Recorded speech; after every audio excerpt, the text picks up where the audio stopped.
கர்த்தரை மட்டுமாய் நம்மை நடத்தி வந்திருக்கிறார். परमेश्वर अभी तक हमें चलाया है. இதுவரைக்கும் கர்த்தருடைய கிருபை நம்மோடு கூட இருந்ததினால் நாம் பிழைத்திருக்கிறோம். अभी तक परमेश्वर का कृपा हमारे अंदर है, इसके लिए हम बचे हुए हैं. அதற்கு தேவனுக்கு நாம் உள்ளத்தின் ஆழத்திலிருந்து நன்றி பலி செலுத்த வேண்டும். उसके लिए हमें हमारे हृदय के भीतर से परमेश्वर को धन्यवाद की बलि चलाना चाहिए. ஸோ மறுபடியும் இந்த வேதபாட ஆராய்ச்சி கூட்டத்தில் फिर वापस एक बाइबल स्टडी में உங்களோடு தேவனுடைய வார்த்தைகளை பகிர்ந்து கொள்வதற்கு கர்த்தர் கிருபை பாராட்டினால் அவருக்கு நன்றி. आप लोगों के पास परमेश्वर के जो वचन है उसको परमेश्वर ने बोलने के लिए अनुग्रह दिया है, इसके लिए धन्यवाद करते हैं. கர்த்தர் தாமே இந்த வார்த்தையிலிருந்து உங்களோடு பேசுவாராக. परमेश्वर ही हर एक वचन से, उनके शब्द से आप लोग से बात ஸோ करेंगे. கடந்த சில வாரங்களாக நாம் சர்வாங்க தகன பலியை குறித்து தியானித்து கொண்டு இருக்கிறோம்.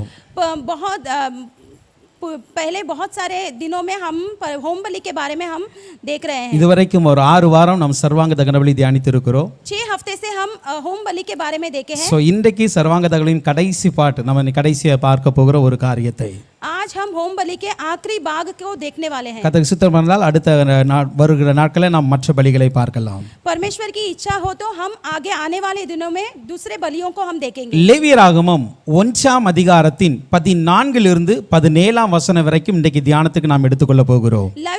लैव्य व्यवस्था 1:14 से लेके 17 तक अगर आज हम देखने वाले हैं. இந்த லேவியராகமம் முழுவதுமே சர்வாங்க தகன பலியை குறித்து நாம் ஒவ்வொரு காரியங்களை தியானித்து கொண்டு வந்தோம்.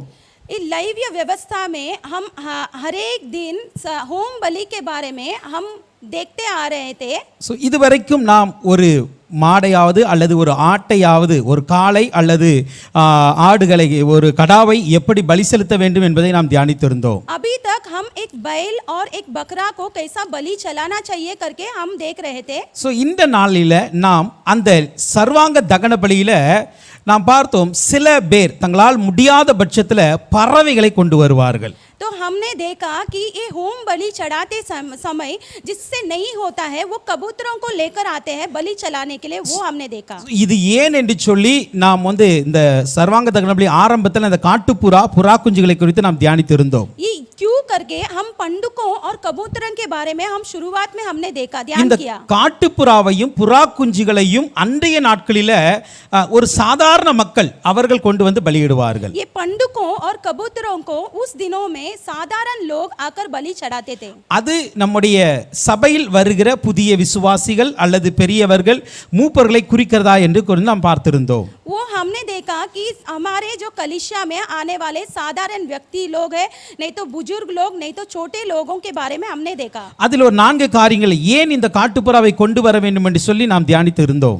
उसमें हमने एक 4 बातें देखा क्यों ये पंडुकों को लेकर आना चाहिए करके हमने अध्ययन किया. இந்த புறா என்பது ஒரு மணவாட்டிக்கான அழைப்பு என்பதை நாம் தியானித்தோம். एक कबूतर मतलब एक दुल्हन की बुलावट करके हमने देखा. உன்னத பாட்டு 5ஆம் அதிகாரம் 2ஆம் வசனத்தில் பார்த்திருந்தோம். श्रेष्ठ गीत 5:2 वचन 2 में हमने देखा. அதே போல ஓசியா 7ஆம் அதிகாரத்தின் 11ஆம் வசனத்தின்படி ஒரு பேதையான ஜீவியம் எப்படி இருக்க வேண்டும் என்று சொல்லி நாம் தியானித்திருந்தோம். हमने वैसा ही यहोशू 11:4 में हमने देखा.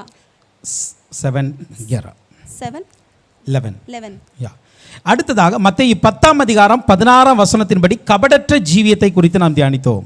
फिर से हमने देखा मत्ती 10:16 में हमने देखा कि बोलेपन की जिंदगी कैसा जीना चाहिए. அதே போல சங்கீதம் 74:19 துஷ்டரின் கைக்கு தப்புவிக்கப்பட வேண்டும் என்று நாம் தியானித்தோம். भजन संगीता में हमने देखा 74:11 में हमने देखा कि दुष्टों के हाथ से बचाया कैसा जाना चाहिए. சோ இதற்காக இந்த புறாக்களை போல் இருக்கிற இந்த சாதாரண ஜனங்கள் என்ன பண்ணுவாங்கன்னா தங்கள் பலிகளை கொண்டு வருவார்கள். तो इसके लिए जो कबूतर जैसा जो साधारण लोग हैं वो बलि चढ़ाने के लिए लाते हैं. சோ இன்றைக்கு நான் தியானிக்க போகிறது இந்த பறவைகளை கொண்டு வந்து எப்படி பலியிடுவார்கள்.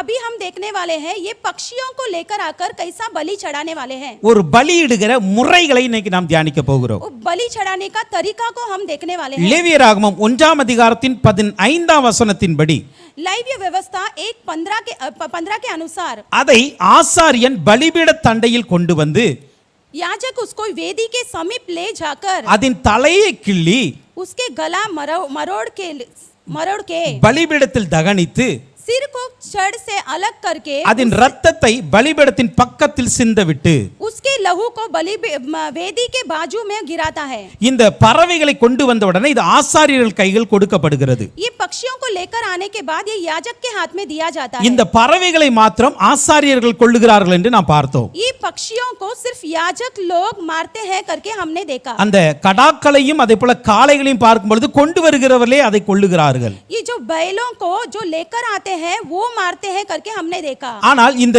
புறா குஞ்சுகளை அல்லது புறாக்களை கொண்டு வந்து ஆசாரியர்கள் கையில் கொடுக்க வேண்டும். ये कबूतर के बच्चों को और कबूतर को याजक के हाथ में देना அதை चाहिए। முதலாவது அந்த ஆசாரியர்கள் என்ன செய்கிறார்கள் என்றால் ये याजक उसको पहले क्या करते हैं? அதன் தலையை கிள்ளுகிறார்கள். उसके गला को मरोड़ लेते हैं। இந்த தலையை கிள்ளுதல் என்றால் ஒரு மூன்று காரியங்கள் இருக்கிறது. ये गला को मरोड़ना मतलब हम उसमें एक 3 कार्य है। சோ இன்றைக்கும் கூட தேவ சமூகத்தில் வந்திருக்கிற நாம் அனைவருமே முதலாவதாக நம்முடைய தலையை கிள்ளுவதற்கு ஒப்பு கொடுக்க வேண்டும். तो आज भी जो परमेश्वर के सन्निधान में जो भी आए हैं हमें हमारे गला मरोड़ने के लिए परमेश्वर के हाथ में सौंपना चाहिए। ஏன் இந்த தலையை கிள்ள வேண்டும்? क्यों ये गला मरोड़ना चाहिए? இதற்கு அர்த்தம் என்ன என்று சொல்லி நாம் தியானிக்கும் பொழுது इसका अर्थ क्या है करके हम अध्ययन करते हैं। முதலாவதாக இந்த தலையை கிள்ளுதென்றால் இழுத்தல் அது ட்ரான் அவுட் அப்படினு சொல்லலாம்.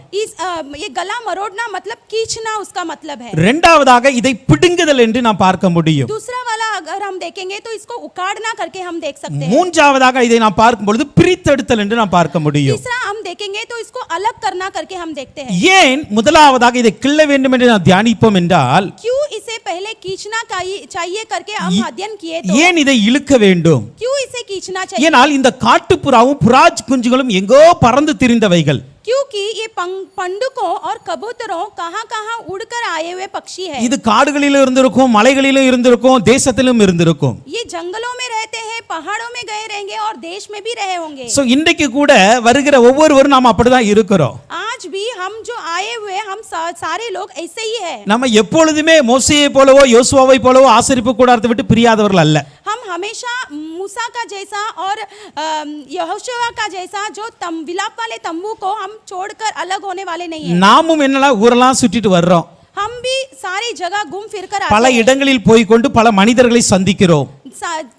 कई जगह पर जाकर बहुत सारे लोगों को हम मिलते हैं। அப்படி இருக்கிற பட்சத்துல ऐसा रहने के बाद நாம் தேவ சமூகத்தில் உண்மையாக அல்லது ஒப்பு கொடுக்கப்பட்டவர்களாக இருக்க வேண்டும் என்றால் हम परमेश्वर की सन्निधान में सच्चाई से अपने आप को अर्पण किए हुए लोग रहना चाहिए। तो முதலாக நம்முடைய வாழ்க்கை இழுக்கப்பட்டு இருக்க வேண்டும். पहला हमारा जिंदगी खींचा हुआ रहना चाहिए। ஏனால் வெளியே இருக்கிற அந்த உலகத்தின் காரியத்தை விட்டு வர வேண்டும் என்றால் अगर बाहर के जो वो सारे कार्य को छोड़कर आना चाहिए तो அதை விட நமக்கு பிரியமான காரியம் இந்த தேவ சமூகத்தில் இருக்க வேண்டும். उससे भी प्रिय कार्य हमारे परमेश्वर की सन्निधान पर होना चाहिए। அதை விட மேலான காரியம் நம்முடைய ஆசாரியர்கள் மூலம் ஊழியர்கள் மூலம் நமக்கு கிடைக்க வேண்டும். उससे भी अनमोल चीज हमें हमारे याजक के द्वारा मिलना चाहिए। அப்பொழுதுதான் அதை விட்டு நாம் வெளியே வர முடியும். तभी हम उसे छोड़कर यहाँ पर आ सकते हैं। ஏன்னா இன்னைக்கு अनेक வேளையில अभी बहुत सारे समय में நமக்கு ஒரு பிரியமான இடமாய் அல்லது விருப்பப்படுகிற இடமாய்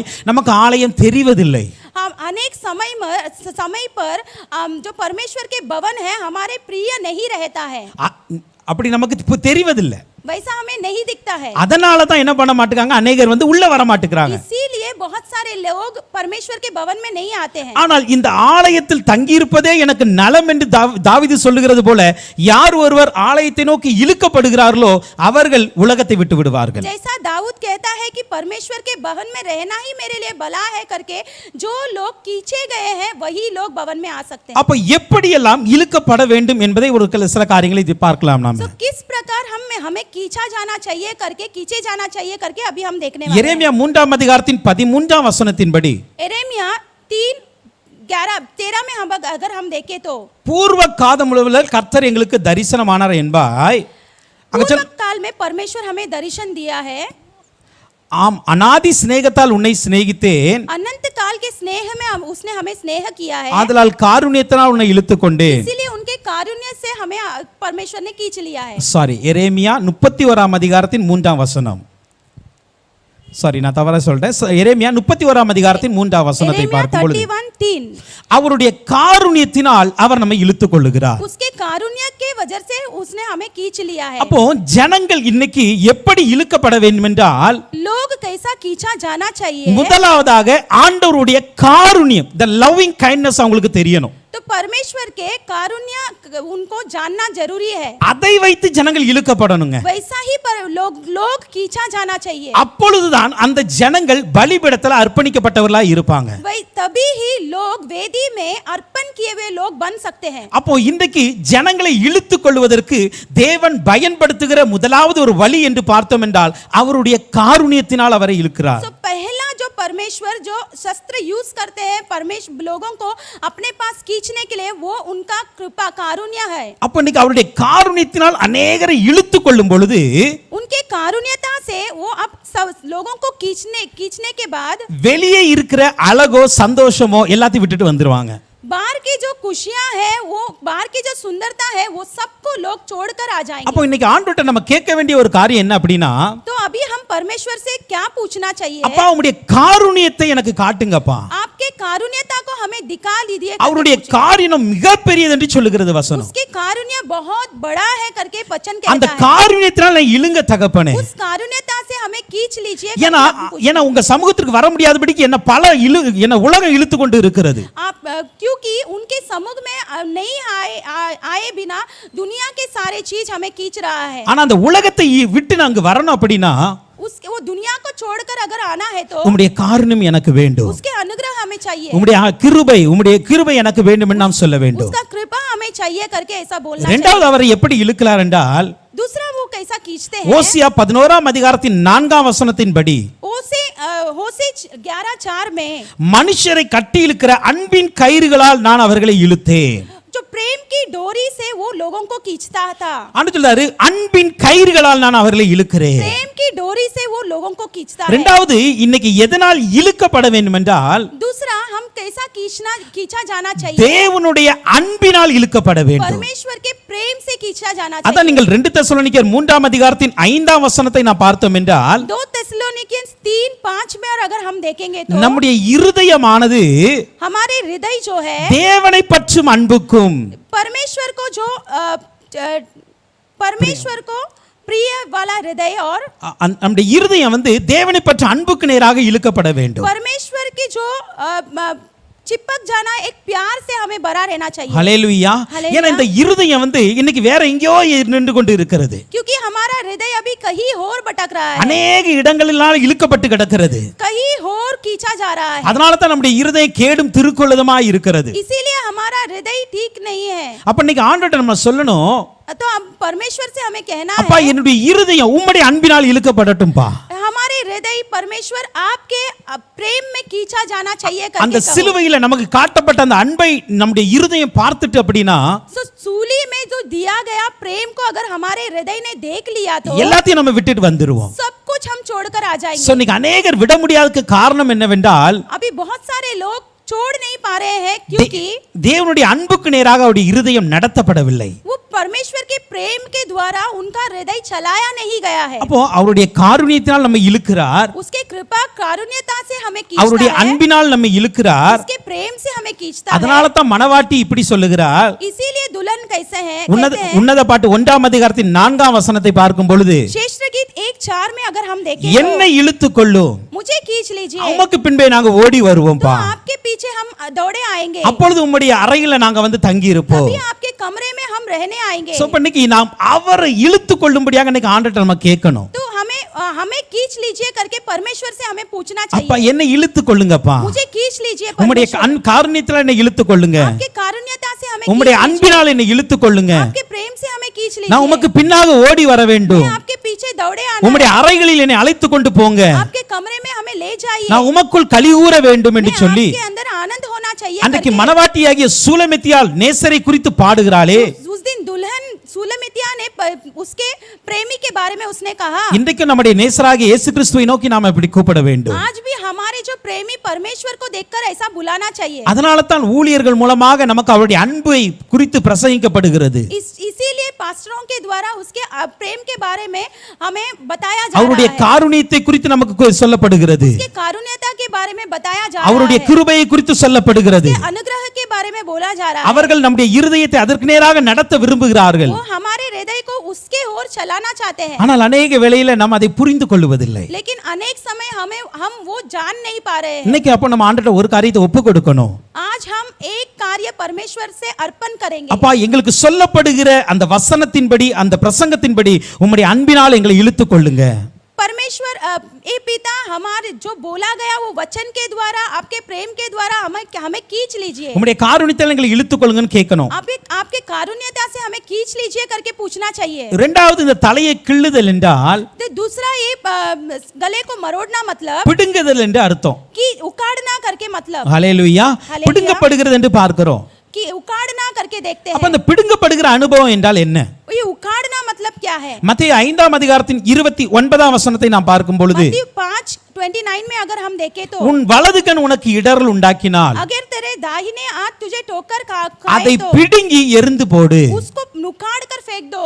இங்க என்ன சொல்லப்பட்டிருக்குன்னா, यहाँ पर क्या कहा மற்ற गया है? இடங்களில் சொல்ல இதே வசனங்கள் 2-3-4 இடங்கள்ல இருக்கிறது. और 4-5 जगह पर यही वचन है, ஆனால் அந்த இடத்திற்கும் இதற்கு ஒரு வித்தியாசம் இருக்கிறது. तो उस वचन का और इसमें कुछ फर्क है। மற்ற இடங்களை பார்க்கும்போது உன் கண் உனக்கு இடறல் உண்டாக்கினால் அதை பிடுங்கி எறிந்து போடுன்னு இருக்கும்.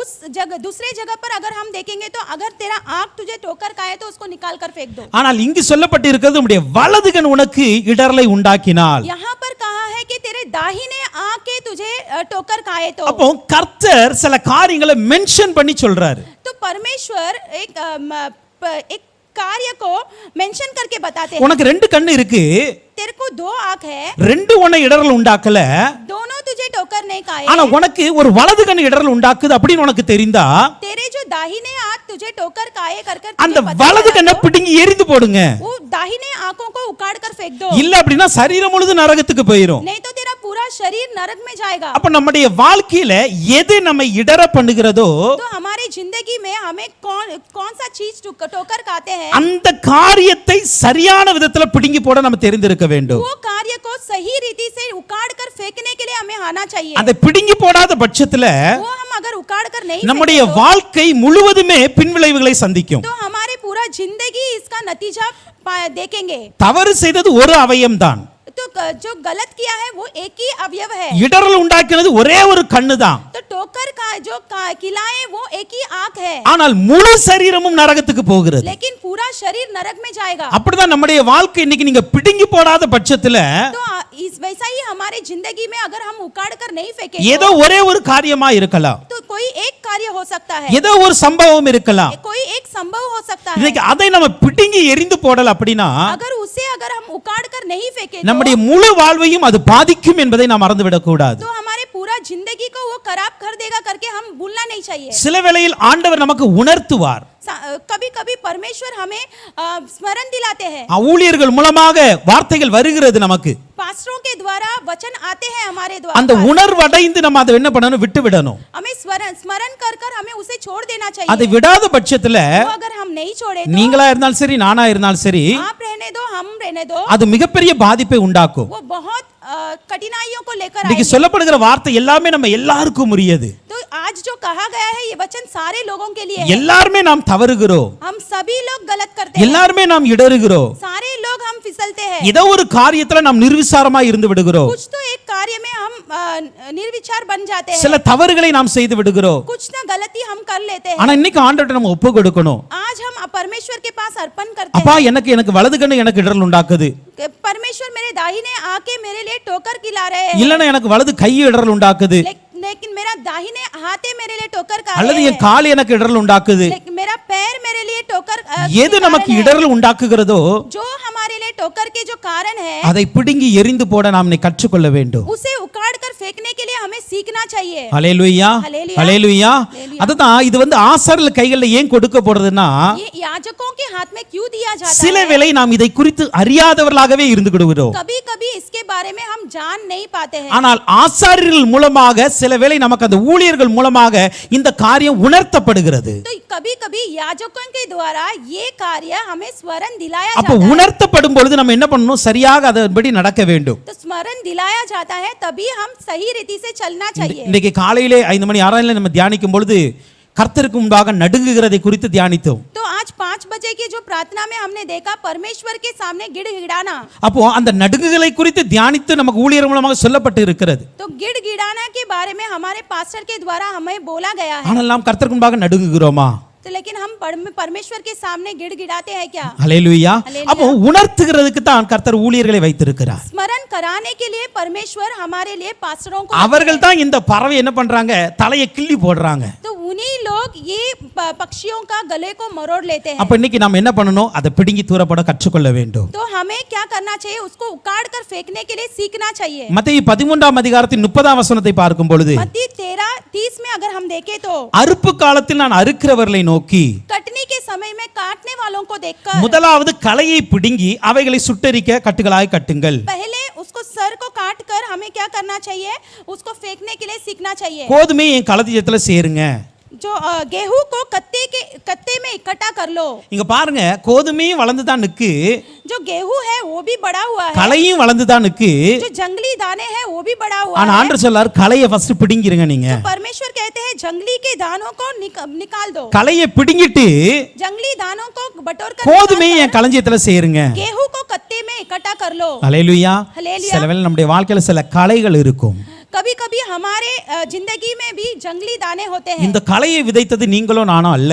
ये जंगली दाने आपने या मैंने नहीं बोया है। இந்த களையை விதைத்தது சத்துரு என்று வசனம் சொல்லுகிறது. ये जंगली दाने के जो शत्रु है वो बोता है। அப்ப அவன் விதைத்த ஏதோ ஒரு காரியம் जो उसने जो बोया है वैसा कुछ तो एक कार्य இந்த களையும் வளர்ந்து கொண்டுதான் இருக்கிறது, கதிரும் வளர்ந்து கொண்டுதான் ये இருக்கிறது. दाने जंगली दाने भी बढ़ रहा है और गेहूं भी बढ़ रहा है। சில வேளையில் அப்படிதான் நம்முடைய வாழ்க்கை இருக்கும். ऐसा ही हमारे जिंदगी कभी कभी நம்ம होता है। ஆவிக்குரிய வாழ்க்கையில வளர்ந்து கொண்டுதான் இருப்போம். हम आत्मिक रीति से भी बढ़ते रहते हैं। கூடவே சத்துரு விளைத்த களைகளும் வளர்ந்து கொண்டுதான் இருக்கிறது. उसके साथ साथ जो शत्रु ने जो बोया है वो जंगली दाने भी हमारे साथ बढ़ते रहता है। ஒரு ஒரு ஒரு ஒரு இங்க ஒரு சத்தியத்தை நமக்கு புரிந்து கொள்ளணும். सत्य को जानना जरूरी है। வளர்கிற நேரத்துல களை வளர்ந்தா கூட பிரச்சனை இல்ல.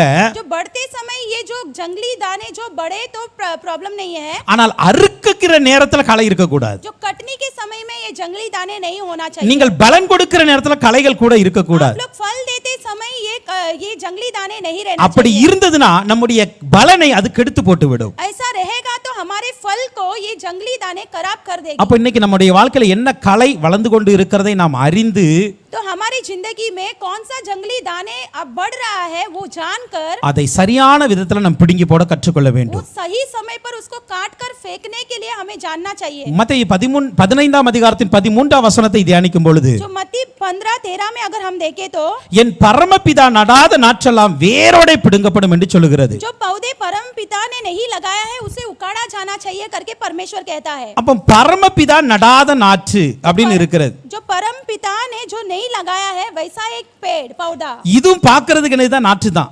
ये भी एक पौधा ही है। ஹல்லேலூயா. ஹல்லேலூயா. இது களை அல்ல.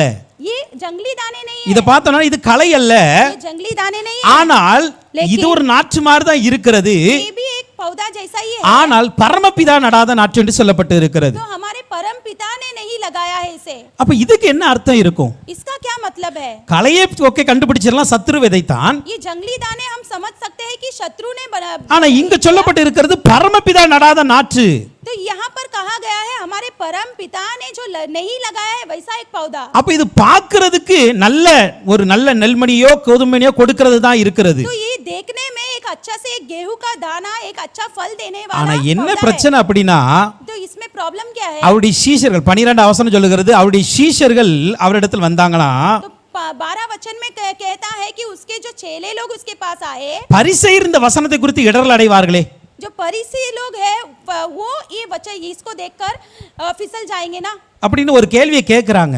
ऐसा एक प्रश्न पूछ रहे நீங்க हैं। சொல்ற பிரசங்கம் நல்லதா இருக்கு, आप जो कह रहे हैं वो अच्छा ही ஆனா है। இதனால இந்த பரிசேயர்கள் இடறல் அடைகிறாங்க. तो इसके द्वारा ये फरीसी लोग हैं वो फिसल रहे हैं। அததான் சொல்றாரு, என் பரமபிதா நடாத நாற்று என்று சொல்லுகிறார். इसीलिए कहते हैं कि ये मेरा परम पिता ने नहीं लगाया है वो पौधा है। அப்ப என்னன்னா வசனத்தை கேட்கறாங்க, तो वो वचन पूछ रहे हैं ஆனா வசனத்தின்படி வாழ்றது இல்ல. तो वचन के द्वारा चलते नहीं, வசனத்தை விட்டு இடறி போறார்கள். वचन से वो अलग हो रहे हैं। இன்னைக்கு சபைகள்ல அப்படிதான் சில பேர் இருப்பாங்க. एक कलीसिया में आजकल ऐसा ही कोई कोई लोग हैं, வசனத்தை கேட்போம், वचन सुनते हैं ஆனா வசனத்தின்படி வாழ்றது இல்ல. तो वचन के द्वारा नहीं चलते பார்க்க हैं। விசுவாசிகள் தான், देखने को विश्वासी लोग பார்க்க हैं, நல்ல நாற்றா தான் இருக்கிறோம், देख के अच्छा पौधा जैसा दिखता है, ஆனா நட்டது தேவன் அல்ல என்பதை புரிந்து கொள்ள வேண்டும். लेकिन परमेश्वर ने नहीं लगाया है करके समझ அப்ப लेना चाहिए। இதெல்லாம் என்ன பண்ணணும்? வேரோட பிடுங்கி தூர போடணும். तो ये सबको हमें क्या करना चाहिए? उखाड़ कर फेंक देना அப்படி चाहिए। தூர போட்டோம் அப்படின்னா ऐसा फेंक दिए तो நமக்கு இடறல் வராது. हम फिसलेंगे नहीं। ஹல்லேலூயா. அப்ப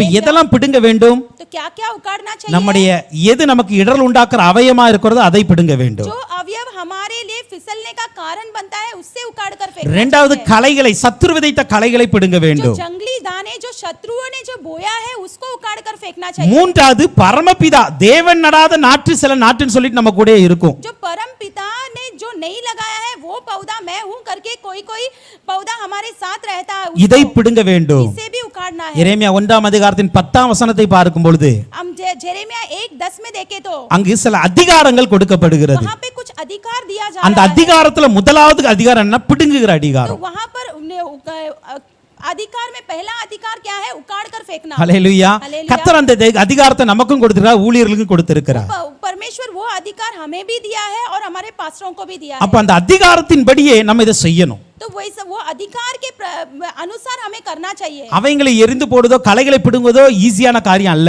तो जंगली दानों को उखाड़ कर फेंकना आसान काम नहीं है। ஆனால் அதிகாரத்தை பயன்படுத்தி ஆவியானுடைய துணையோடு அதை பிடுங்கி துரப்பட तो வேண்டும். अधिकार को इस्तेमाल कर कर और परमेश्वर जो होली स्पिरिट के द्वारा उनके मदद से उसको उखाड़ कर फेंकना आसान है। ஹல்லேலூயா. ஹல்லேலூயா. அப்ப தலையை கிள்ளுதல் என்றால் तो गला को मरोड़ना मतलब so முதலாவதாக நாம் தியானித்திருக்கிறோம் அதை இழுத்தல் என்று தியானித்தோம். तो पहला हमने देखा खींचना, இரண்டாவதாக நாம் தியானித்திருக்கிறோம் அது பிடுங்குதல் என்று தியானித்தோம். तो दूसरा हमने देखा उखाड़ना, மூன்றாவது அதுக்கு பிரிக்கப்படுகிறது. तो तीसरा हम देखने जा रहे हैं अलग करना। ஆதியாகமம் 1ஆம் அதிகாரத்தின் 4ஆம் வசனத்தின்படி उत्पत्ति 1:4 के अनुसार வெளிச்சத்தையும் இருளையும் தேவன் வெவ்வேறாக பிரித்தார். तो रोशनी और अंधकार को परमेश्वर अलग अलग कर दिए। சோ நம்முடைய வாழ்க்கையில வெளிச்சமும் இருளும் இருக்க கூடாது என்பது தேவனுடைய விருப்பம். तो हमारी जिंदगी में अंधकार और प्रकाश एक साथ नहीं होना चाहिए करके परमेश्वर का इच्छा है। இது ரெண்டையும் பிரிக்க வேண்டும் என்று சொல்லுகிறது. ये दोनों को अलग करना चाहिए करके शास्त्र कहती है। அதான் உங்களுடைய உள்ளத்துல மனதுல பிரகாசிக்கிறதா இந்த சுவிசேஷம் இருக்கிறது. तो इसीलिए आपके मन के अंदर जो प्रकाश देने वाला ये सुसमाचार है। அப்ப நமக்கு கொடுக்கப்படுகிற போதனையானது நமக்கு வெளிச்சம் கொடுக்கும் என்பதை மறந்துவிடக் கூடாது. तो हमारे लिए दिया गया परमेश्वर के जो वचन है, शब्द है, वो प्रकाश देने वाला है। நம்முடைய கால்களுக்கு தீபமும் பாதைக்கு வெளிச்சமா இந்த வசனம் இருக்கிறது. हमारे पैर के लिए दीप बनकर वो वचन रहता है। அப்ப ஊழியர்கள் மூலம் சொல்லப்படுகிற வசனத்தை கவனமாய் கேட்டு तो सेवक के द्वारा दिया गया वचन को ध्यान से सुनकर நம்முடைய வாழ்க்கையில் இருக்கிற இருளை பிரித்து எடுத்து வேண்டும். हमारी जो जिंदगी में जो अंधकार है उसको निकाल के फेंक देना चाहिए। லேவியராகமம் 20ஆம் அதிகாரத்தின் 24ஆம் வசனத்தை நாம் பார்க்கும் பொழுது लाइव्य व्यवस्था 20:24 में अगर हम देखें அதனுடைய तो கடைசி பாகம் இப்படியாய் சொல்லுகிறது, உங்களை மற்ற ஜனங்களை விட்டு பிரித்தெடுத்த உங்கள் தேவனாய் கர்த்தர் நானே. उसके आखिरी भाग ये कहता है कि दूसरों लोगों से तुम्हें अलग किया हुआ परमेश्वर मैं ही हूँ। ஏன் பிரித்தெடுத்திருக்கிறேன்? क्यों अलग किया है? அந்த பாலும் தேனும் ஓடுகிற கானானுக்கு நான் உங்களை அழைத்து கொண்டு போக வேண்டும். क्योंकि वो दूध और मधु की धाराएं जो बहती है उस कानान में लेकर जाने के அதை लिए சுதந்திரமாய் உங்களுக்கு கொடுக்க வேண்டும். वो स्वतंत्र रीति से हमें देना है। அதற்காக என்ன பண்ணியிருக்கிறார் என்றால் इसीलिए उसने क्या किया? கர்த்தர் மற்ற ஜனங்களை விட்டு பிரித்தெடுக்கிறார். परमेश्वर दूसरों लोगों से हमें अलग करते हैं। அப்ப இன்னைக்கு நாம அந்த கானானாகிய பரலோகத்தை நாம் அடைய வேண்டும் என்றால் तो अगर वो कानान और कानान जैसा परलोक को हमें ले जाना है तो மற்ற ஜனங்களை விட்டு நாம் பிரிந்து போக வேண்டும். दूसरे लोगों से हमें अलग होना है। ஹல்லேலூயா. ஹல்லேலூயா. இன்னைக்கு அந்த அனுபவத்துல நம்ம இருக்கணும். तो वो अनुभव में हमें रहना है। மத்தேயு 25ஆம் அதிகாரத்தின் 32-33 வசனத்தை பார்க்கும் பொழுது मत्ती 25:32-33 में अगर देखें तो அங்க சொல்லப்பட்டு இருக்கிறது, वहाँ कहाँ है? மேய்ப்பனானவன் செம்மறி ஆடுகளையும் வெள்ளாடுகளையும் வெவ்வேறாக பிரிக்கிறார் என்று சொல்லி. जैसा एक चरवाहा भेड़ों को और बकरों को अलग करता है। அதுதான் நான் சொன்னேன், ஏன் இது ஆசாரியர் கையில் கொடுக்கப்படுகிறது என்றால் क्यों ये याजक के पास दिया ஒரு जाता है? ஆசாரியர்கள் என்ன பண்றாங்க, ஒரு ஊழியக்காரங்க என்ன பண்றாங்க அப்படின்னா एक सेवक क्या करते हैं, ये याजक क्या करते हैं? வெள்ளாடுகளை செம்பறை ஆடுகளை பிரிக்கிறவர்களா இருக்கிறார்கள். वो भेड़ों को और बकरियों को अलग करते हैं। பார்க்க ரெண்டுமே ஆடுதான். दिखने में दोनों बकरी है, ஆனா ஒன்று பரலோகத்துக்கு போறது, இன்னொன்று நரகத்துக்கு போகுது. एक परलोक में जाता है, एक नरक में जाता है. ஹல்லேலூயா, ஹல்லேலூயா. அப்போ அவருடைய வார்த்தையை கேட்டு நாம் எதை எதை விட்டு பிரிந்து வர வேண்டுமோ அதை விட்டு பிரிந்து வந்து விட तो வேண்டும். उसके वचन सुनकर किस किस से हमें अलग होना है, उससे अलग होकर हमें आ जाना चाहिए. 2 கொரிந்தியர் 6 அதிகாரத்தின் 17 வசனத்தின்படி सेकंड कोरिन्थियंस 6:17 में அவர்கள் நடுவிலிருந்து புறப்பட்டு பிரிந்து போய் அசுத்தமானதை தொடாதிருங்கள். तो उनके बीच में से अलग होकर अशुद्ध चीजों को छुए बिना रहो. ஹல்லேலூயா. அப்போ நம்ம சில காரியங்களை விட்டு பிரிய வேண்டும் என்று நான் பார்த்திருக்கிறோம். अभी हमने देखा कि हमें कुछ कार्य से अलग होना है. நம்ம வெளிச்சமா இருக்கணும்னா இருளை விட்டு பிரிஞ்சிரணும். हमें अगर प्रकाशमान बनना है तो अंधकार से दूर होना है. நாம் கானானை சுதந்தரிக்க வேண்டும் என்றால் மற்ற ஜனங்களை விட்டு பிரிந்திருக்க வேண்டும். अगर हम कानान को स्वतंत्र बनाना है तो हम दूसरों लोगों से अलग होना है. நாம் கர்த்தருடைய ராஜ்யத்தில் பிரவேசிக்க வேண்டும் என்றால் நாம் மற்ற ஆடுகளை விட்டு பிரிந்திருக்க வேண்டும். अगर हम परमेश्वर के राज्य को स्वतंत्र करना है तो हम जो बकरे हैं उससे हम अलग होना चाहिए. அப்ப இந்த பிரிக்கப்படுகிற அனுபவம் நம்முடைய வாழ்க்கையில இருக்கிறது. ये अलग होने का अनुभव हमारे जिंदगी में है. இதுதான் தலையை கிள்ளுகிறதா இருக்கிறது. यही गले को मरोड़ने का कार्य है. இதை செய்வதற்கு அநேக வேளை நமக்கு ஞானம் இல்லாமல் போய்விடுகிறது. तो ये करने के लिए हमें बहुत बार जो बुद्धि नहीं है. அதனால தான் கர்த்தர் என்ன பண்றாரு, ஊழியர்கள் மூலமாக இதை நமக்கு கற்றுக் கொடுக்கிறார். इसीलिए परमेश्वर कभी-कभी हमारे सेवक के द्वारा हमें सिखाते हैं. இந்த காட்டுப்புறாவை, இந்த புறா குஞ்சுகளை ஆசாரிகள் தான் கொல்லுகிறாங்க. ये पंडुकों को और ये जो कबूतरों को याजक लोग ही मारते அப்ப हैं. ஊழியர்கள் மூலமாக தான் நம்முடைய வாழ்க்கை கொஞ்சம் மாற்றப்படுகிறது என்பதை நாம் புரிந்து கொள்ள வேண்டும். सेवकों द्वारा ही हमारी जिंदगी बदलता है करके हमें जानना நம்முடைய चाहिए. ஆண்டவருடைய எதெல்லாம் இழுக்கப்பட வேண்டும், காருண்யத்தை இழுக்கப்பட அவர்கள் மூலமா இழுக்கப்படுகிறோம். हमें किससे खींचा जाना है, कारुण्यता से अगर हम खींचा जा रहे हैं तो இரண்டாவதாக நாம் பிடுங்கப்படுகிற அனுபவத்தில் நாம் வருகிறோம். तो उखाड़ने का अनुभव में दूसरा हम आते हैं. மூன்றாவதாக பிரிக்கப்படுகிற அனுபவத்தில் நாம் வருகிறோம். तीसरा हम अलग करने का अनुभव में हम आते हैं. அடுத்ததாக அந்த லேவியராகமம் 1 அதிகாரத்தின் 15 வசனத்தை நாம் பார்த்தோம் என்றால், अगर हम देखेंगे तो लेवी की जो किताब है 1:15 में अगर देखें இந்த तो தலையை கிள்ளினதுக்கு அப்புறம் ये गले को मरोड़ने के बाद அதன் இரத்தத்தை பலிபீடத்தின் பக்கத்தில் சிந்தவிட்டு, उसके खून को वेदी के बाजू में गिराकर, நாம் இதற்கு முன்பாக தியானித்த அந்த காளையின் இரத்தமா இருக்கட்டும், கடாவின் இரத்தமா இருக்கட்டும், इसके पहले हमने जो अध्ययन किया जो बैल और या बैल के जो खून है, அந்த ரெண்டு இரத்தமும் பலிபீடத்தின் மீது சுற்றிலும் தெளிக்கப்படும். तो उसके खून जो है वो वेदी के ऊपर छिड़का जाता है. அதை நாம் தியானித்து இருக்கிறோம். उसे हमने अध्ययन किया. இக்காலத்தில் அந்த பலிபீடம் என்பது சிலுவையை நமக்கு குறிக்கிறது என்பதை நாம் தியானித்தோம். आज के जमाने में जो ये वेदी है वो सूली को बताता है. இப்ப பாருங்க, அப்போ அந்த இரத்தம் மாத்திரம் பலிபீடத்தின் மேல் தெளிக்கப்படுகிறது. वो लहू सिर्फ वेदी के ऊपर छिड़का गया था. ஆனா இந்த இரத்தம் ஏன் பலிபீடத்துக்கு கீழே சிந்தப்படுகிறது? ये लहू क्यों वेदी के नीचे छिड़का जा रहा है? நம்ம நினைக்கலாம் இது ஒரு சர்வாங்க தகன பலி தானே, ये भी एक होम बलि तो है, இது ஒரு நல்ல ஒரு வாழ்க்கை மாற வேண்டும் தானே கொண்டு வர்றாங்க, ये भी हमारी जिंदगी बदलना चाहिए करके ही लाते हैं. இதுவும் கர்த்தருக்கு பிரியமான பலியாய் தானே கொண்டு வர்றாங்க. ये भी परमेश्वर के प्रेम भरी बलि बनाकर ही लाते हैं. ஆனா இதற்கு ஏன் முக்கியத்துவம் கொடுக்கப்படவில்லை?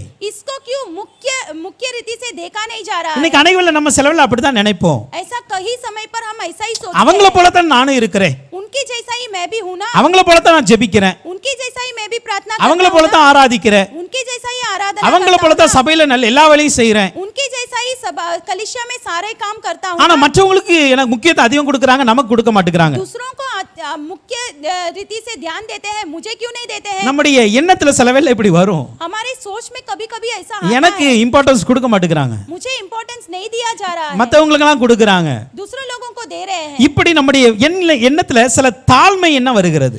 ऐसा हमारी सोच में कभी-कभी हम नीचे तरीके से हम सोच लेते हैं. அல்லேலூயா. ஆனா அதே வேளையில் நம்முடைய மனதுல தாழ்மை இருந்தா இதோட நம்ம உயர்த்தப்படலாம். तो अगर हमारे हृदय में अगर हम दीनता के साथ रहे तो इससे भी ज्यादा परमेश्वर அப்போ ऊंचे उठाए जाएंगे. இந்த பலிபீடத்தின் அருகில இருக்கிறதுனால் இது விலையேறப்பட்டதாய் மாறினதா என்பதை நாம் தியானிக்க வேண்டும். जो ये वेदी के बाजू में है तो ये बहुमूल्य है करके हमें जान लेना जरूरी है. பாருங்க, இந்த பலிபீடம் நான் சிலுவை நான் சொல்லியிருந்தேன் ஆல்ரெடி, நம்ம தியானித்தோம். वेदी मतलब एक सूली है करके हमने पहले ही अध्ययन किया யோவான் है.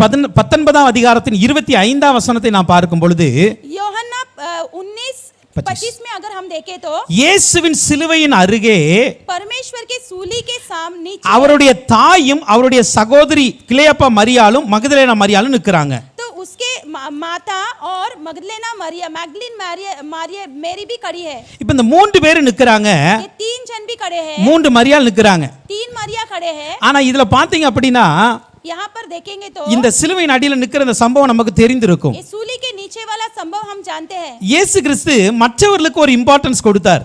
परमेश्वर यीशु मसीह ने दूसरों को इंपॉर्टेंस दिए। அங்க இருக்கிற அவருடைய தாயாகிய மரியாளையும் தன்னுடைய சீஷனையும் பார்த்து சொல்லுகிறார், वहां पर उसका जो माता है मरिया और उसके जो चेला है उसको देखकर परमेश्वर कहता है। அந்த அதிகாரத்தின் யோவான் 19ஆம் அதிகாரத்தின் 26 27ஆம் வசனத்தை நான் பார்க்கும் பொழுது யோவானா 19:26 और 27 में अगर हम देखें तो அந்த பார்த்து சொல்ல ஸ்திரீயே இதோ உன் மகன் என்று சொல்லுகிறார். वहां पर परमेश्वर यीशु कहता है कि स्त्री ये तेरा बेटा। அப்படினா என்ன அர்த்தம் தெரியுமா? इसका क्या मतलब है? இயேசு கிறிஸ்து மரியாளுக்கு மகனா இருந்தார். यीशु मसीह मेरी का जो बेटा बनकर थे அந்த இடத்தை யோவானுக்காய் கொடுத்து விட்டார். वो जगह யோहन्ना के लिए दे दिया। யோவானை பார்த்து சொல்லுகிறார், யோहन्ना को देखकर இதோ कहता உன் है தாய் என்று சொல்லுகிறார். ये तेरी माता। அப்போ இயேசு கிறிஸ்து தாய் என்கிற ஒரு அந்தஸ்தை யோவானுக்கு கொடுக்கிறார் அவர். तो यीशु मसीह जो माता के स्थान को யோहन्ना को दे रहे हैं। அந்நேரம் முதல் அந்த சீஷன் அவளை தன்னிடமா ஏற்றுக்கொண்டான். उस दिन से யோहन्ना वो चेला ने उसको अपना ஒரு அங்க ஒரு சொந்த உறவை ஏற்படுத்தி விட்டார். वहां पर एक रिलेशनशिप आ गया है। ஆனா பக்கத்துல இன்னும் ரெண்டு மரியாள் நிக்கறாங்க. बाजू में और भी दो मरिया लोग அவங்கள பத்தி இயேசு கிறிஸ்து ஒரு வார்த்தை கூட சொல்லல. उसके बारे में यीशु मसीह ने कुछ नहीं कहा। ஹல்லேலூயா. இவங்க நினைச்சுக்கலாம், என்னப்பா இவர் சிலுவையில தொங்குற நேரத்துல நம்ம பக்கத்துல தான் நிக்கிறோம்.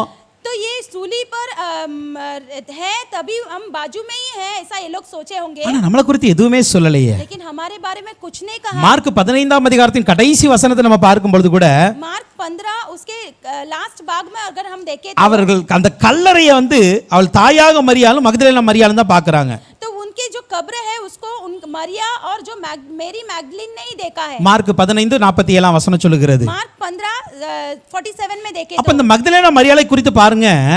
मेरी मैगदलीन के बारे में देखे तो சிலுவையின் அருகில் நின்று கொண்டு இருக்கிறாள். सूली के बाजू में खड़ी है। அவளை குறித்து இயேசு கிறிஸ்து எதுவுமே சொல்லல. इसके बारे में यीशु मसीह ने कुछ கல்லறை கொண்டு போறாங்க, कब्र में लेके जा रहे அங்கேயும் பின்னாடியே போயிருக்கிறாள். हैं। उधर भी वो पीछे पीछे जा அவளை रहे குறித்து எந்த ஒரு வார்த்தையும் வரவில்லை. हैं। उसके बारे में एक वचन नहीं आया। இப்போ நம்ம யோவான் 20ஆம் அதிகாரத்தின் 11ஆம் வசனத்தை பார்க்கும் பொழுது யோவானா 20:11 में देखे तो மரியாள் கல்லறையின் அருகே நின்று அழுது கொண்டு இருக்கிறாள். मरिया रोती हुई कब्र के पास की ही बाहर खड़ी रही। காலையிலே எந்திரிச்சு சில பேர் போனாங்க.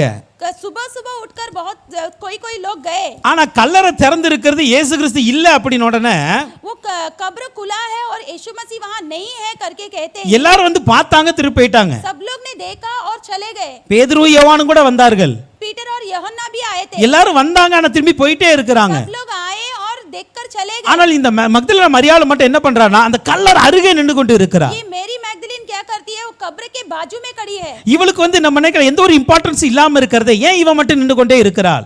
इसको कोई इंपॉर्टेंस नहीं है लेकिन फिर भी वो क्यों वहां पर खड़ी है? ஆனால் அங்க நடந்த காரியம் என்ன தெரியுமா? वहां पर क्या हुआ पता है? மார்க் 16ஆம் அதிகாரத்தின் 9ஆம் வசனம் இப்படியே சொல்லுகிறது. मार्क 16:9 में देखे तो வாரத்தின் முதலாம் நாள் அதிகாலையிலே सप्ताह के पहले दिन भोर இயேசு எழுந்திருந்த பின்பு यीशु उठने के बाद மகதலேனா மரியாளுக்கு முதல் தரிசனமானார். तो परमेश्वर मेरी मैगदलीन को पहले दर्शन दिए। ஹல்லேலூயா. இவளுடைய வாழ்க்கையில இதுவரைக்கும் ஒரு பெரிய முக்கியத்துவம் கொடுக்கப்படாததா இருந்தது. इसके जिंदगी में एक बहुत बड़ी रीति से कोई भी इंपॉर्टेंस नहीं दिया गया था। ஆனால் ஒரு நாள் வந்தது, एक दिन आया, இவ சிலுவைக்கு அருகில் நின்னு பார்த்தா, सूली के बाजू में खड़ी கல்லறை रही, பக்கத்துல நின்னு பார்க்கறாங்க. के बाजू में खड़ी रही। எல்லாரும் போயிட்டாங்க, இவ மட்டும் நின்னு தேடி கொண்டு இருக்கிறாள். सब लोग चले गए लेकिन ये अकेली ढूंढ रही है। ஆனால் நடந்த காரியம் என்ன தெரியுமா? वहां पर क्या அவர் हुआ पता है? எழுந்திருந்த பின்பு முதல் மகதலேனா மரியாளுக்கு वो தரிசனமாகிறார். जी उठने के बाद पहले मेरी मैगदलीन को दर्शन हुए। எந்த ஒரு சீடர்களுக்கும் அவருடைய தாயாக மரியாளுக்கு கிடைக்காத விசேஷம் இந்த மகதலேனா மரியாளுக்கு கிடைத்தது. किसी को भी मिला नहीं है ऐसा एक भाग्य ये मेरी मैगदलीन को मिला, Yes. मार्था को भी नहीं मिला। இயேசுவின் உயிர்த்தெழுந்த சாயலை பார்த்த முதல் மனுஷி இவ தான். परमेश्वर के जी उठा उसके जो साय है उसको पहला देखा हुआ मेरी मैगदलीन। ஹல்லேலூயா. हालेलुया। இன்னைக்கு சிலவேளை நம்ம நினைக்கிறோம்ல, எனக்கு இம்பார்ட்டன்ஸ் இல்லைன்னு. कभी हम सोचते हैं ना हमें इंपॉर्टेंस नहीं दे ஆனா रहा है। சிலுவை பக்கத்துல நின்னு பாருங்க, सूली के बाजू में खड़े रहकर देखो, இம்பார்ட்டன்ஸ் ஒரு நாள் கண்டிப்பா வரும். एक दिन जरूर आप मूल्य बनेंगे। எல்லாத்த விட கர்த்தர் நம்மை விசேஷமாய் மாற்றுவார். सारे लोगों से ज्यादा विशेष रीति से परमेश्वर आप लोगों அப்படியே को இல்லாட்டாலும் वैसा ही नहीं இந்த है உலகத்துல நமக்கு கடைசி வரைக்கும் இம்பார்ட்டன்ஸே இல்லாட்டாலும் ये दुनिया में आखिरी तक हमें कोई इंपॉर्टेंस அந்த नहीं வசனம் मिला, சொல்லுகிறபடி वो वचन जैसा कहता है அவர் எழுந்திருந்த பின்பு முதல்ல மகதலேனா மரியாக்கு தரிசனமானார் जी उठने के बाद पहले मैरी मैगदलीन को दर्शन किए ஆண்டவருடைய வருகையில நீங்களும் நாளும் எழுந்திருப்போம் तो उनके आगमन में हम और आप जी उठेंगे அன்றைக்கு கர்த்தர் நமக்கு மிக விசேஷமான இடத்தை வைப்பார் उस दिन परमेश्वर हमारे लिए एक विशेष जगह को रखेंगे ஹல்லேலூயா हालेलुया। அப்ப என்ன பண்ணணும் நம்ம हमें क्या करना चाहिए என்னை எங்க சிந்த விட்டாலும் பரவாயில்ல हमें क्या என்னை எங்க போட்டாலும் பரவாயில்ல मुझे कहीं पर डाले तो भी चलेगा எனக்கு முக்கியத்துவம் கொடுக்காட்டாலும் பிரச்சனை இல்ல इंपॉर्टेंस नहीं मिला तो भी ஆனா चलेगा சிலுவை பக்கத்துல நான் நின்னுகிட்டே இருப்பேன்பா मैं सूली के बाजू में खड़े रहते உங்க ही பலிபீடத்து பக்கத்துல நான் எப்பொழுதும் இருப்பேன் தகப்பனே आपके वेदी के बाजू में मैं हमेशा உங்க रहूंगा சமூகத்தை விட்டு நான் தூரவே போக மாட்டேன்ப்பா आपके सन्निधान से मैं कभी दूर नहीं जाऊंगा உங்க அருகில நான் இருப்பேன்னு சொல்லி பாருங்க आपके बाजू में मैं रहूंगा करके कहकर देखो நம்முடைய வாழ்க்கையில அவர் நமக்கென்று ஒரு நாளை நியமித்திருக்கிறார் हमारी जिंदगी में परमेश्वर हमारे लिए एक दिन का नियमित किया है அந்த நாள்ல எல்லாருடைய தலைகளுக்கு மேலாக நம்முடைய தலை உயர்த்தப்படும் उस दिन सारे लोगों के सर से ज्यादा हम ऊंचे उठाए जाएंगे ஹல்லேலூயா हालेलुया। இந்த பறவையை கொண்டு வந்தவர்களும் இந்த பறவையும் இதை எதிர்பார்த்திருக்காது ये जो पक्षियों को जिसने लेकर आए हैं और ये जो दिए हैं उन्होंने ये सोचा नहीं होगा இது நினைச்சிருக்கலாம் इसने सोचा होगा காளையை கொண்டு வந்தவன் மேன்மையானவன் बैल को जिसने लाया वो बहुत बहुमूल्य है கடாவை கொண்டு வந்தவன் மேன்மையானவனா இருக்கிறான் जिसने बुल को लाया है वो भी एक बहुत बहुमूल्य है நான் சிறியவன் தானே मैं तो छोटा हूँ ना என்னுடைய பலி கீழே தானே சிந்தப்படுகிறது मेरा बलि तो नीचे ही गिराया जा ஆனால் रहा கர்த்தர் है எதை பார்க்கிறார் தெரியுமா परमेश्वर क्या देखता है पता நீங்க है எங்க சிந்தப்படுகிறீங்க எங்க இருக்கிறீங்க என்பதை கர்த்தர் பார்க்கவில்லை आप लोग कहाँ गिराए जा रहे हैं आप लोग कहाँ बैठे हैं वो नहीं देखते हैं நீங்க परमेश्वर விழுந்த இடத்துல இருக்கிற இடத்துல கர்த்தரோடு இணைந்து இருக்கிறீர்களா आप लोग जहाँ पर बैठे हैं वहाँ पर परमेश्वर के साथ है क्या वो देखते हैं கர்த்தருக்கு அர்ப்பணிப்புள்ளவர்களா இருக்கிறோமா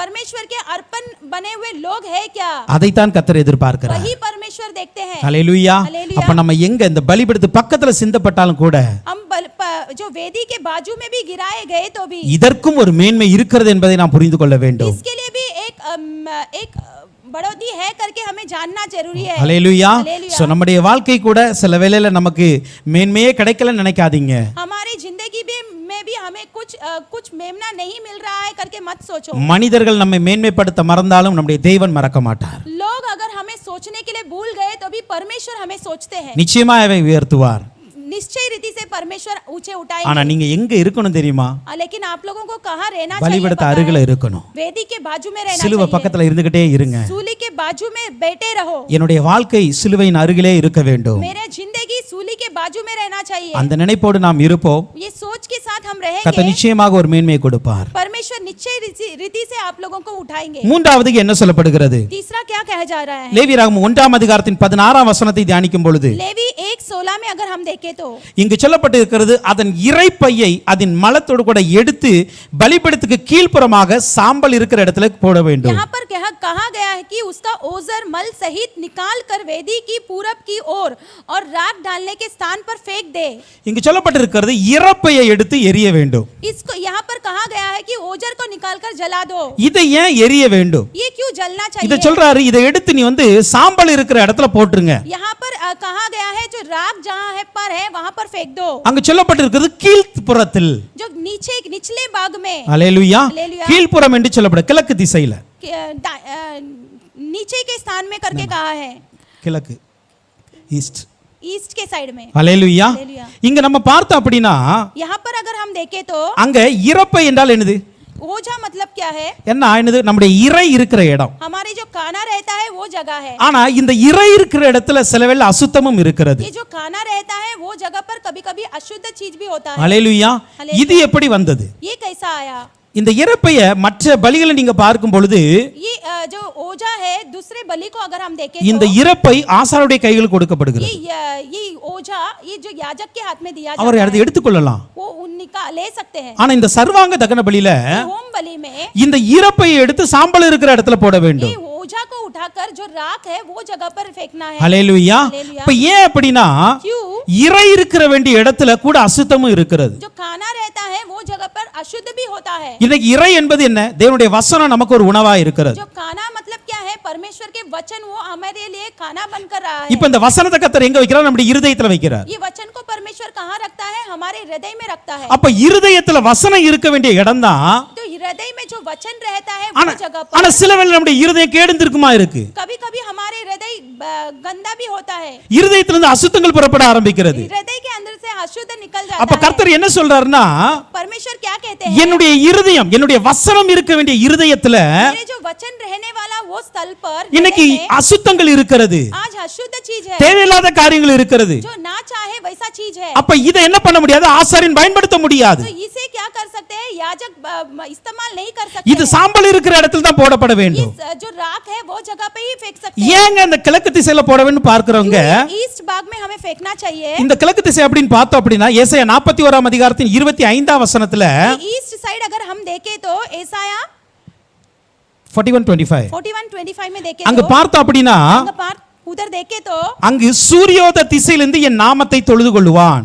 वहां पर सूर्योदय की दिशा में उसके नाम की हम ऊंचा उठाएंगे। அப்போ இந்த கிழக்கு திசை என்பது கர்த்தரை தொழுது கொள்ளுகிற இடம். ये पूरब की दिशा मतलब परमेश्वर को जो हम प्रार्थना करते हैं वो स्थल है। அப்ப நம்முடைய இருதயம் சரியில்லாத பட்சத்துல நான் முதலாவது எங்கு போக வேண்டும் தெரியுமா? हमारे हृदय ठीक नहीं है तो हमें पहला कहां जाना चाहिए? கர்த்தரை தொழுது கொள்ளுகிற இடத்துக்கு போக வேண்டும். परमेश्वर को जो हम देखते हैं वो स्थल में जाना அந்த चाहिए। தொழுது கொள்ளுகிற ஆராதிக்கிற இடத்துக்கு போக வேண்டும். जो आराधना करते हैं वो स्थल में जाना चाहिए। நம்முடைய இருதய செலவெல்ல ஏதோ ஒரு தவறுகள் நிறைந்து இருக்கிறதுனால कभी कभी हमारे हृदय में बहुत गलत काम है, इसके लिए நம்ம செலவெல்ல என்ன பண்ணுவோம் தெரியுமா? ஆராதனைக்கு போக மாட்டோம், कभी कभी हम क्या करते हैं, आराधना में नहीं जाते हैं, சர்ச்சுக்கு போக மாட்டோம். चर्च में नहीं जाते हैं। இல்ல நான் தவறு செஞ்சிட்டேன், நான் வர மாட்டேன். मैंने गलत काम किया इसलिए मैं नहीं आऊंगा। தவறு செய்யாதவர்கள் யார் இருக்கிறா? நீங்களும் பண்றீங்க, நானும் பண்றேன். जो गलत काम कौन नहीं करता है, आप भी करते हैं, मैं भी करती हूँ। ஏதோ செலவெல்ல நம்ம மதியினத்தினாலும் செய்து விடுகிறோம். कभी कभी हम सोचे बिना कर लेते हैं, ஆனா கர்த்தர் சொல்றாரு, लेकिन परमेश्वर कहते हैं தவறு செய்தவன் தன் குற்றத்தை உணர்ந்து தேவ சமூகத்தில் வந்து நிற்க வேண்டும். जो गलत करता है उसका जो गलती को वो स्मरण कर कर परमेश्वर के स्थान पर आना चाहिए। அப்பொழுதுதான் கர்த்தர் இருதயத்தை சீர்படுத்த முடியும். तभी ही परमेश्वर जो हृदय को ठीक कर सकते हैं। நான் வரமாட்டேன்னு சொல்லிட்டு வீட்ல இருந்தா சீர்படுத்த முடியாது. मैं नहीं आऊंगी करके घर पे बैठेंगे तो वो ठीक नहीं कर सकते அப்ப हैं। முதலாவதாக இந்த இறைப்பை கிழக்கு திசை அந்த இடத்துல தேவனை துதிக்கிற ஆராதிக்கிற இடத்துல அது எரியப்படணும். அது जो ये ओजा है जो परमेश्वर के जो पूरब के दिशा है जहाँ पर परमेश्वर की आराधना होता है वहां पर जला जाना चाहिए। அப்போ நம்முடைய இருதயம் இன்னைக்கு சீர்பட வேண்டுமானால் முதலாவதாக தேவனை தொழுது கொள்ளுகிற இடத்துல நம்ம நிக்கணும். अगर हमारे हृदय ठीक होना है तो जहाँ पर परमेश्वर की आराधना होता है वहां पर हमें खड़े रहना है। இரண்டாவதாக இந்த திசை என்பது என்ன தெரியுமா? ये दूसरा ये पूरब दिशा मतलब क्या है? என்னாகமம் 2ஆம் அதிகாரத்தின் 3ஆம் வசனத்தின்படி गिनती 2:3 के अनुसार அது சூரியன் உதிக்கும் திசையா वो இருக்கிறது. सूर्योदय होता है, वो दिशा है। இந்த சூரியன் உதிக்கிற திசை என்றால் இது சூரியன், இது இயேசுவை குறிக்கிறது. ये सूर्य जो उदय होता है वो दिशा मतलब यीशु को कहता है। அங்க என்ன சொல்லப்பட்டிருக்குன்னா யூதாவின் பாளையத்தின் அங்க நிற்கும். यहाँ पर क्या कहा गया है, यहूदा के जो जगह है वहां पर। அப்ப யூதா நிற்கிற இடம் தான் இந்த கிழக்கு திசை. जो यूदा जो रहता है वो चावनी है, ये पूरब का दिशा है। இந்த யூதா என்பது யார்? ये यहूदा कौन இந்த है? யூதா கோத்திரம் என்பது யாருடையது? ये यूदा गोत्र किसका है? வெளிப்படுத்தல் 5ஆம் அதிகாரத்தின் 5ஆம் வசனத்தை நாம் தியானித்தோம் என்றால் रेवलेशन 5:5 में अगर हम देखें அங்கு तो சொல்லப்பட்டு இருக்கிறது யூதா கோத்திரத்து சிங்கம் இயேசுவை சொல்லப்பட்டு இருக்கிறது. यहाँ पर कहा गया है यहूदा के जो गोत्र है वो सिंह है। அப்ப இந்த இருதயம் இரண்டாவது எங்கு போக வேண்டும் தெரியுமா? तो ये हृदय दूसरा बार कहाँ जाना चाहिए? இயேசு இருக்கிற இடத்துக்கு போக வேண்டும். पर यीशु रहने के स्थल पर जाना चाहिए। அல்லேலூயா. அப்ப நம்முடைய இருதயம் சீர்பட வேண்டும் என்றால், हमारे हृदय ठीक होना है, நம்முடைய வாழ்க்கை சீர்பட வேண்டும் என்றால், जिंदगी ठीक होना है, அசுத்தங்கள் வெளியேற வேண்டும் என்றால் शुद्ध चीज बाहर निकलना இரண்டாவதாக है तो இயேசுவை தேடி போகணும். दूसरा हम यीशु के पास जाना है। அல்லேலூயா. அவர் எங்க இருக்கிறார் அங்க நான் இருக்கணும்பா. वो जहाँ है वहाँ पर मुझे रहना है। மூன்றாவது இந்த கிழக்கு திசையில யார் இருப்பா? तीसरा ये पूरब के दिशा में कौन रहता है? என்னாகமம் 3ஆம் அதிகாரத்தின் 38ஆம் வசனத்தை பார்க்கும் பொழுது गिनती 3:38 में देखे तो ஆசரிப்பு கூடார வாசலுக்கு முன்பாக சூரியன் உதிக்கிற கீழ்ப்புறத்திலே मिलाप वाले तंबू के सामने सूर्य उदय जहाँ पर होता है அங்க மோசேயின் ஆரோனும் அவர் குமாரரும் கூடாரங்களே இருக்க வேண்டும். उसमें मूसा, आरोन और उसके जो बेटा है वो उस तंबू में रहना चाहिए। மூன்றாவது இந்த கிழக்கு திசை எதை குறிக்கிறது? ये पूरब का दिशा तीसरा क्या बताता है? மோசே ஆரோன் இருக்கிற இடத்தை குறிக்கிறது. ये मूसा और आरोन जहाँ पर रहते हैं वो जगह को बताता है। அப்படினா ஆசாரியர்கள் ஊழியர்கள் இருக்கிற இடத்தை குறிக்கிறது. मतलब याजक और सेवक जो रहते हैं वो जगह को बताता है। அல்லேலூயா. அல்லேலூயா. மூன்றாவது நாம் செய்த தவறையோ அல்லது மாற்றிக்கொள்ள விரும்பும் பொழுது हम जो किया हुआ गलती को अगर हम ठीक करना चाहते हैं நம்முடைய இருதயம் சீர்பட விரும்பினால் अगर हमारा हृदय ठीक होना है तो நாம் மூன்றாவது வர வேண்டிய இடம் எது தெரியுமா? हमें तीसरा आने वाला நம்முடைய कौन सा है? ஊழியர்கள் இருக்கிற இடத்துக்கு வரணும். जो जहाँ पर सेवक लोग रहते हैं वहाँ आना है। அவர்கள் மூலம் சொல்லப்படுகிற ஆலோசனை கேட்க வேண்டும். उनके द्वारा दिया गया शब्द को हमें सुनना चाहिए। அவர்கள் மூலம் கற்றுக் கொடுக்கிற காரியங்களை கற்றுக்கொள்ள வேண்டும். वो जो सिखाते हैं वो कार्य को हमें सीखना चाहिए। அல்லேலூயா. அப்பொழுதுதான் இந்த இறப்பைக்கு கிளியர் ஆகும். तभी ये ओझा ठीक होगा, இந்த இருதயம் சீர்படும். ये हमारा हृदय ठीक होगा। அப்ப இந்த இருதயம் சீர்படுற வரைக்கும் அந்த சாம்பல் அந்த கீழ்ப்புறத்துல தான் கிடக்கணும். அது तो ये हृदय ठीक होने तक वो राख में ही पड़े रहेगा। அல்லேலூயா.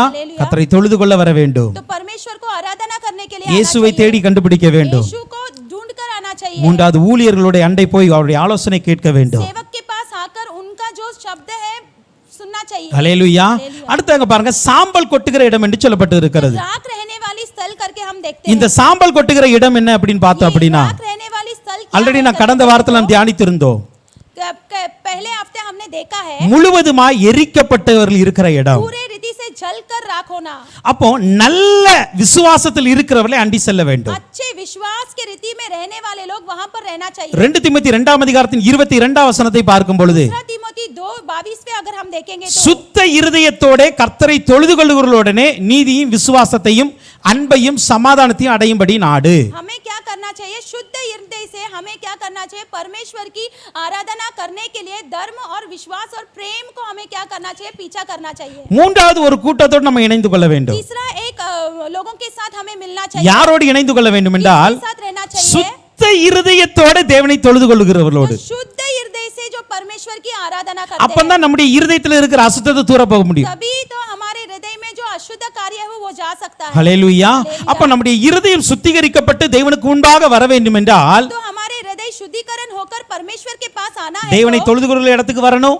परमेश्वर की आराधना करने वाले இயேசுவை स्थल में தேடி आना चाहिए। இருக்கிற இயேசு இருக்கிற இடத்துல வரணும். यीशु जहाँ रहते हैं वहाँ आना ஊழியர்கள் चाहिए। இருக்கிற இடத்திற்கு வர வேண்டும். सेवक रहते हैं वो स्थल पर आना சுத்த चाहिए। இருதயத்தோடு தொழுகிறவர்களோடு ஐக்கியப்பட வேண்டும். शुद्ध हृदय से जो आराधना करते हैं उनके पास आना चाहिए। அப்படி ஐக்கியப்பட்டு நாம் ஜெபிக்கும் பொழுது ऐसा एक मन होकर हम प्रार्थना करते हैं तो இறப்பையில இருக்கிற அசுத்தம் கிளியர் ஆகும். ओझा में जो अशुद्ध है वो निकल जाएगा। ஹல்லேலூயா. நம்முடைய இருதயத்தில் இருக்கிற அசுத்தத்தை கிளியர் பண்ண முடியும். हमारे हृदय में जो अशुद्ध है वो क्लियर कर सकते हैं। சரி, அடுத்ததா கடைசியா ஒரு காரியத்தை பார்த்து முடிக்க போகிறோம். आखिरी में हम एक देखने वाले இங்கு हैं। சொல்லப்பட்டு இருக்கிறது 17ஆம் வசனத்தை பார்க்கும் பொழுது, 17 वचन में देखे तो செட்டைகளுடன் அதை இரண்டாக்காமல் பிளக்க வேண்டும். तो ये पंख को 2 भाग किए बिना उसको क्या करना चाहिए? निकालना चाहिए। லேவியராகமம் 1ஆம் அதிகாரத்தின் 17ஆம் வசனம் பிரதர். लेवी 1:17 में देखे तो லேவியராகமம் 1ஆம் அதிகாரம் 17ஆம் வசனத்துல लेवी 1:17 இந்த में பறவை என்ன செய்யணும்னா, ये पक्षी को क्या करना முதலாவது चाहिए? தலையை கிள்ளுறாங்க.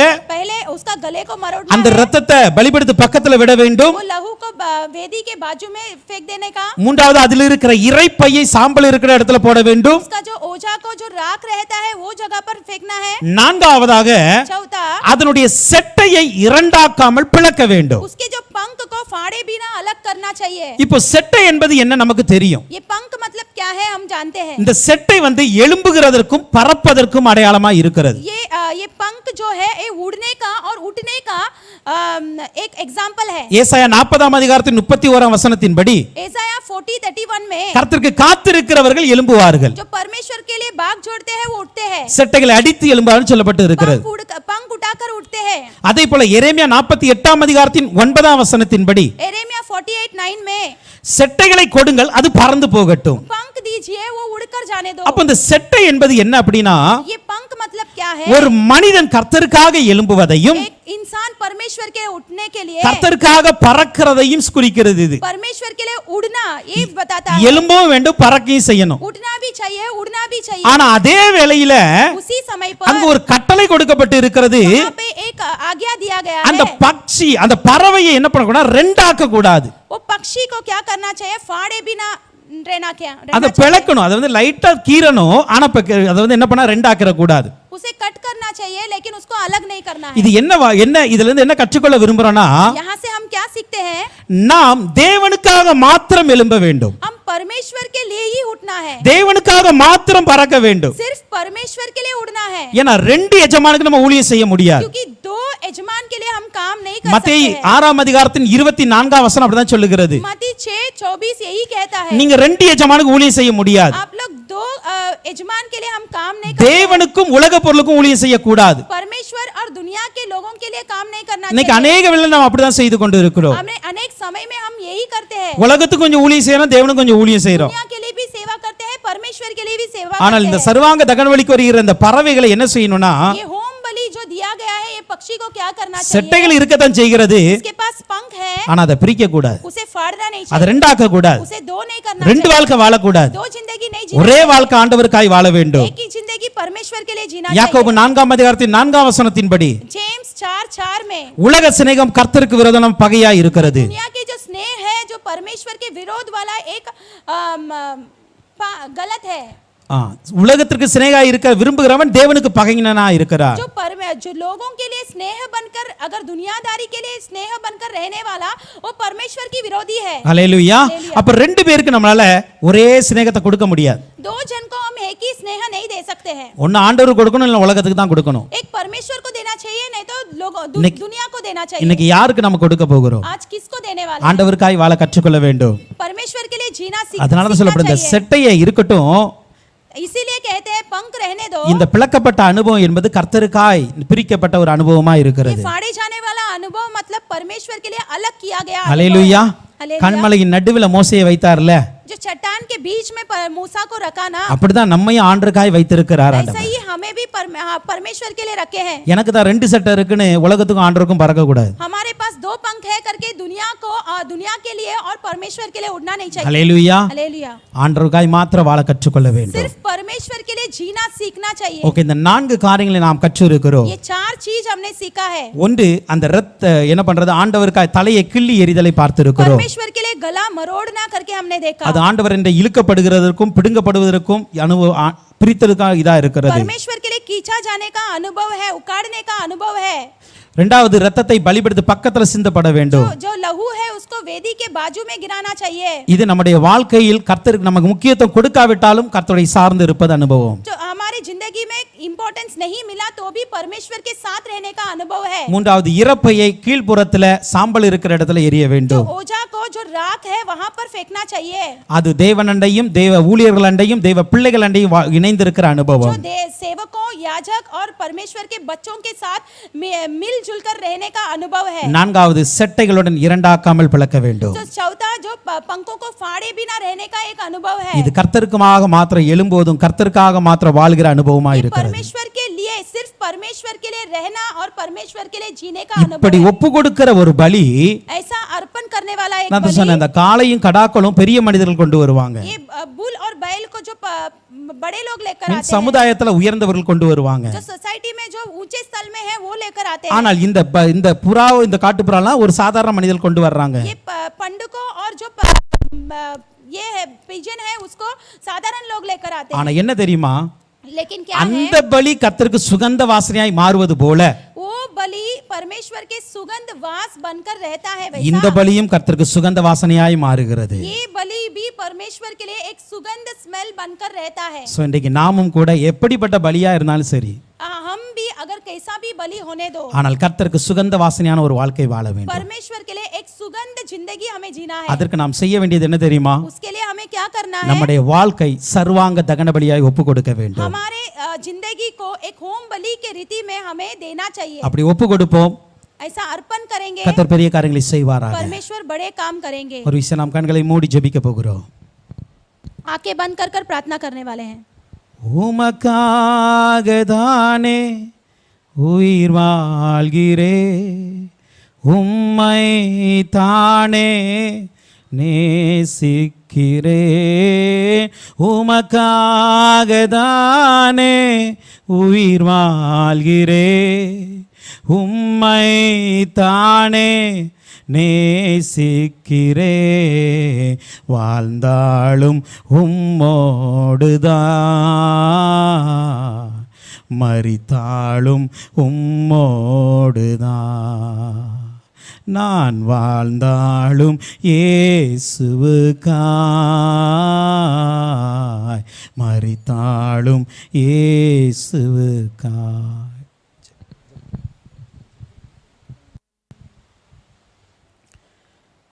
ஸ்தோத்திரிக்கிறோம் பிதாவே, உமக்கு நன்றி செலுத்துகிறோம் அப்பா. இந்த சர்வாங்க தகன பலியை குறித்து எங்களோடு நீங்கள் பேசியிருக்கிறீங்க. இது ஆமேனப்பா, காளைகளை, கடாக்களை, புறாக்களை எப்படி பலியிட வேண்டும் என்று கற்றுக் கொடுத்தீங்க தகப்பனே. இந்த நாளில் கூட இந்த புறாக்களை அதனுடைய தலையை கிள்ளி எறிய வேண்டும் என்று நாங்கள் பார்த்தோம் அப்பா. அது உம்முடைய காருணித்தண்டையும் உம்முடைய அன்பண்டையும் அதே போல தகப்பனே இழுத்துக்கொள்ளுகிற ஒரு அனுபவமாக இருக்கிறதப்பா. அப்படி நாங்கள் ஒவ்வொரு இழுத்துக்கொள்ள உதவி செய்வீராக. இது பிடுங்குகிற அனுபவத்திற்கு இருக்கிறது தகப்பனே. நாங்கள் ஒவ்வொருவரும் தகப்பனே எங்களுடைய வாழ்க்கையில் ஆமீனப்பா இடர்கள் உண்டாக்குறதை பிடுங்கி போடவும், களைகளை பிடுங்கி போடவும், பிதா நடாத நாற்றுகளை பிடுங்கி போடவும் நீர் எங்களுக்கு உதவி செய்வீராக தகப்பனே. ஆமீனப்பா இது பிரித்தெடுக்கிற ஒரு அனுபவத்திற்குமா இருக்கிறது தகப்பனே. நாங்கள் தகப்பனே இருளிலிருந்து வெளிச்சத்தை பிரிக்கப்பட, அதே போல நாங்கள் அந்த கானானை சுதந்திரிக்க மற்ற ஜனங்களிலிருந்து பிரிக்கப்பட நீர் எங்களுக்கு உதவி செய்வீராக தகப்பனே. சகல ஜனங்களுக்கு முன்பாக நாங்கள் ஆமீனப்பா எப்படி தகப்பனே ஒரு செம்மறியாடு வெள்ளையாடு பிரிக்கிறது போல எங்களுடைய வாளை பிரிக்கப்பட்டு உம்முடைய ராஜ்யத்தில் பிரவேசிக்க உதவி செய்வீராக தகப்பனே. இந்த இரத்தத்தை பலிபடுத்தின் அருகில சிந்த வேண்டும் அப்பா. இது முக்கியத்துவம் இல்லாதை போல தோன்றினாலும் கூட இதுவும் மேன்மையானது என்பதை உணர்த்தினீரப்பா. ஒரு மகதலேனா மரியாளை போல நாங்களும் சிலுவையின் அருகில் நின்று கொண்டு மேன்மையை பெற்றுக்கொள்ள நீர் எங்களுக்கு உதவி செய்கிறாக. நீர் எழுந்திருக்கும் பொழுது அல்லது நாங்கள் எழுந்திருக்கும் பொழுது தகப்பனே நீர் எங்களுக்கு ஒரு உயர்ந்த இடத்தை தருவீர் என்று நாங்கள் விசுவாசிக்கிறோம் அப்பா. இந்த இறைப்பை தகப்பனே அது மலத்தோடு அசுத்தத்தோடு இணைந்திருக்கிறது, அதனால் எரியப்படுகிறதப்பா. அப்படியே சிலவேளை எங்களுடைய இருதயம் வசனம் நிறைந்திருக்க வேண்டிய இருதயத்தில் அசுத்தங்கள் நிறைந்திருக்கிறதப்பா. அதை ஆமேனப்பா சூரியன் உதிக்கிற திசையில என் நேசர் உதிக்கிற திசையில அதை எரிய வேண்டும் அப்பா. ஆமேனப்பா யூதாவின் பாளையம் இறங்குற இடத்துல எரிய வேண்டும் தகப்பனே. ஆமேனப்பா ஆராதிக்கிற இடத்திலும் ஆமேனப்பா நீர் இருக்கிற இடத்திலும் இருக்க வேண்டும் தகப்பனே. அதே போல நம்முடைய ஊழியர்கள் இருக்கிற இடத்துல அந்த இருதயத்தை கொண்டு சென்று அவருடைய ஆலோசனை கேட்டு நாங்கள் நல்வழிப்படுத்திக் கொள்ள வேண்டும் அப்பா. ஆசாரியர்கள் இருக்கிற இடத்துல கொண்டு போகப்படும் பொழுது அது திருத்தப்படுகிறது தகப்பனே.